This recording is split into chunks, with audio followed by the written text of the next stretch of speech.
Thomas Whitaker was the embodiment of success, with his immaculate suits, luxurious car, and a sprawling mansion in the suburbs. He lived a life most could only dream of. He was a self-made millionaire, a man who believed that hard work and persistence were the only paths to success. This conviction had made him proud, perhaps too proud. One crisp autumn morning, Thomas walked his daughter, Lily, to school. Lily was just 6 years old, a spirited child with vibrant, red hair and a heart so big that it seemed to shine through her eyes. She loved her father deeply, though she often found his stern demeanor puzzling. On their way, Thomas noticed a scruffy man sitting on the sidewalk near the school. The man was dressed in tattered clothes, his hair unkempt, and his face lined with the hardships of life. He held a small sign, "Hungry, please help." Lily tugged at her father's hand. "Daddy, look, that man needs help." Thomas frowned. "Don't stare, Lily. He's just a beggar, probably made bad choices in life. But can we help him?" Lily persisted, her voice full of innocence. "Lily, you can't help everyone," Thomas snapped. "People like him are lazy. They don't want to work. That's why they end up like this." As they passed, the beggar looked up and gave a faint, weary smile. "Good morning," he said softly, but Thomas ignored him. "Daddy," Lily whispered, "why didn't you say good morning back?" "Because, Lily," Thomas said, his voice cold, "people like him don't deserve our time or attention." The beggar, however, heard Thomas's words. Though he didn't respond, the hurt in his eyes was unmistakable. Lily, unable to comprehend her father's harshness, turned back to look at the man as they walked away. He smiled gently at her, and she felt an ache in her small chest. Days passed, and life continued as usual for Thomas. He was busy overseeing his business empire, attending meetings, and making deals. But Lily couldn't stop thinking about the beggar. She asked about him often, but Thomas dismissed her questions, saying the man was irrelevant. One evening, as Thomas was leaving his office, he noticed something unusual. One of his senior employees, Jonathan Fields, was nowhere to be found. Jonathan had worked for Thomas for years, a loyal and talented executive. His absence was strange, and Thomas resolved to investigate.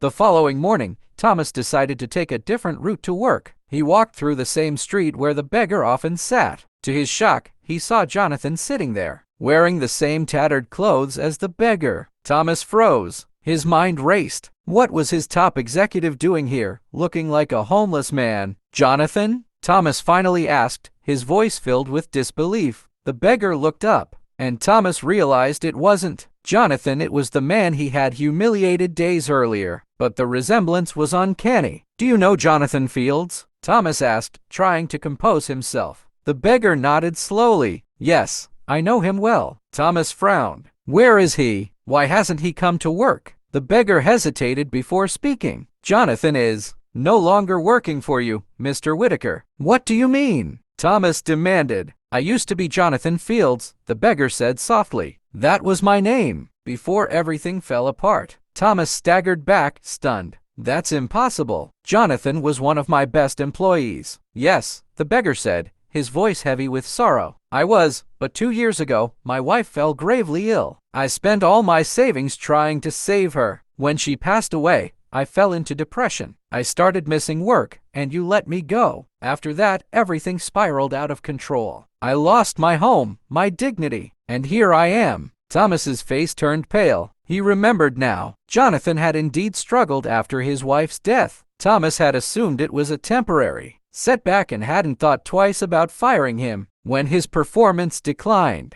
I had no idea," Thomas stammered. "Why didn't you come to me for help?" Jonathan looked at him with tired eyes. "I tried, but you were too busy to listen." Thomas's chest tightened. For the first time in years, he felt shame, not the mild embarrassment he sometimes experienced, but deep, gut-wrenching shame. He had dismissed Jonathan without a second thought, and now the man was living on the streets. "I'm so sorry," Thomas said, his voice trembling. I didn't know." Jonathan gave a faint smile. "It's okay. Life has its way of teaching lessons." That evening, Thomas couldn't concentrate. Jonathan's words echoed in his mind. He had prided himself on being a fair and generous employer, but his actions had betrayed his values. He thought of Lily, who had seen the goodness in the beggar when he had seen only failure. The next morning, Thomas returned to the street where Jonathan sat. This time, he brought food, clothing, and an envelope containing money.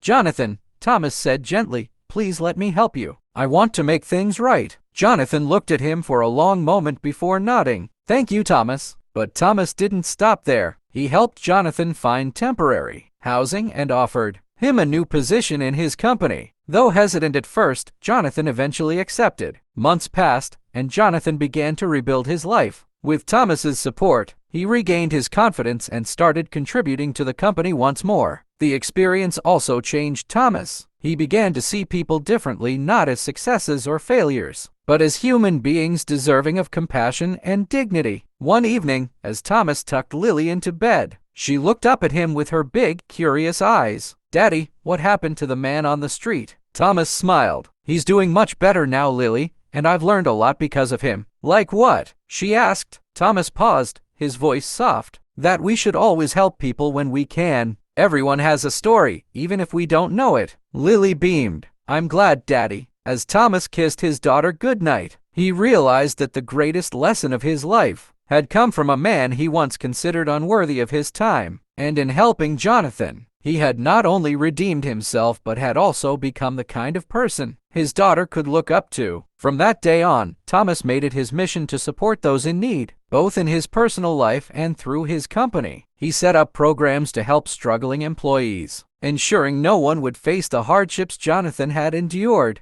And in doing so, he proved that even the most flawed among us have the capacity for change, and that kindness can transform lives in ways we never expect.